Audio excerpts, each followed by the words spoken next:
The UBC Department of Medicine is proud to launch our new strategic plan, supporting and providing our 18 divisions of faculty, staff, and learners with a renewed vision, mission, and goals, and how we achieve them together.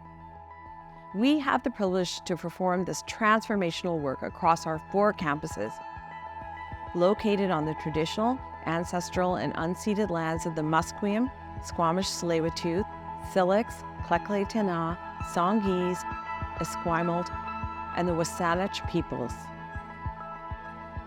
Prioritizing the importance of strengthening and forging new collaborative relationships leads to transformational work across these 2 programs. The study's concept actually arose from a patient and a patient's parents.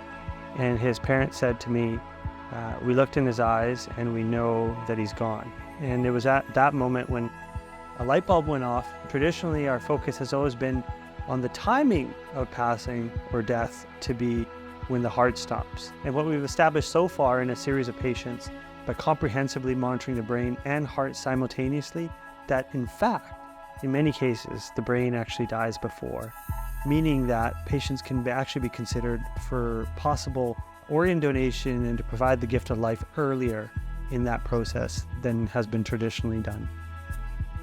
When I walk in these doors and come to work, it's a sense of euphoria, and it's this insatiable thirst to produce more knowledge. The Department of Medicine is comprised of numerous clinician scientists who enable that transition from frontline patient-related clinical research to more foundational wet lab bench research as well.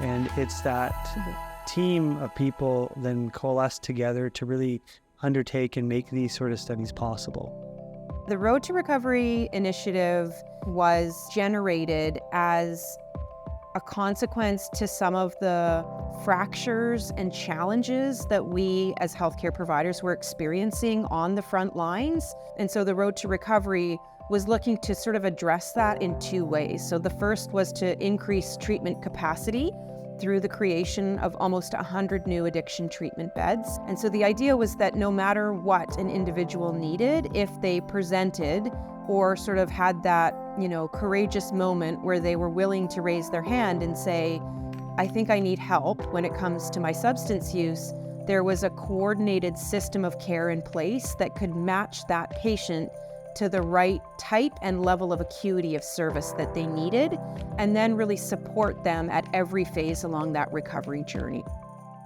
One of the things I really love about the UBC's Department of Medicine, and specifically its updated strategic plan, is the real focus that it has on collaboration, collegiality, really bringing together that whole premise of we are stronger together. I invite each of you to take a moment and engage with our new strategic plan to learn how through advocacy, education, and research, we are working together for greater impact to enable the highest quality of clinical care for our patients throughout British Columbia.